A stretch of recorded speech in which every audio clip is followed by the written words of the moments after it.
एक छोटे से गांव में एक विनम्र झोपड़ी ब्राह्मण और उसकी पत्नी के गरीब अस्तित्व का प्रमाण है। गरीबी उनके जीवन पर एक लंबी छाया डालती है, जो जीवित रहने के लिए एक निरंतर संघर्ष है।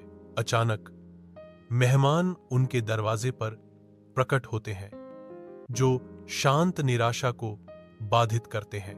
ब्राह्मण की पत्नी घबराहट में आ जाती है, क्योंकि उसे एहसास होता है कि उनके पास पेशकश करने के लिए कुछ भी नहीं है, सिवाय मुट्ठी भर तिल के बीज के। उनकी विनम्र झोपड़ी की मंद रोशनी में ब्राह्मण और ब्राह्मणी के बीच एक गर्मागरम बहस छिड़ जाती है। ब्राह्मणी की आवाज निराशा से कांपती है, मैंने कभी अच्छा भाग्य नहीं जाना, मेरा जीवन केवल कठिनाइयों से भरा रहा है। ब्राह्मण धैर्यपूर्वक सुनता है, उसका चेहरा चिंता और समझदारी का मुखौटा है। ब्राह्मण विनम्र स्वर में शुरू करते हैं, लालच एक भयानक अभिशाप है।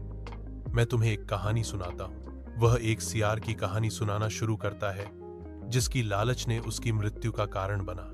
ब्राह्मण की कहानी छोटी सी झोपड़ी में भर जाती है और परछाइयां उनके चारों ओर नाचती हैं। एक सबक शांति में गूंजता है। खुले आसमान के नीचे एक ब्राह्मण महिला सावधानी पूर्वक धोती पर तिल फैलाती है, उन्हें सुखाने के लिए बिछाती है। आपदा आती है जब एक कुत्ता बेशर्मी से बीजों पर पेशाब करता है, जिससे उसके प्रयासों का अपमान होता है। पराजित लेकिन साधन संपन्न, वह दूषित बीजों को ताजा बीजों से बदलने का प्रयास करती है।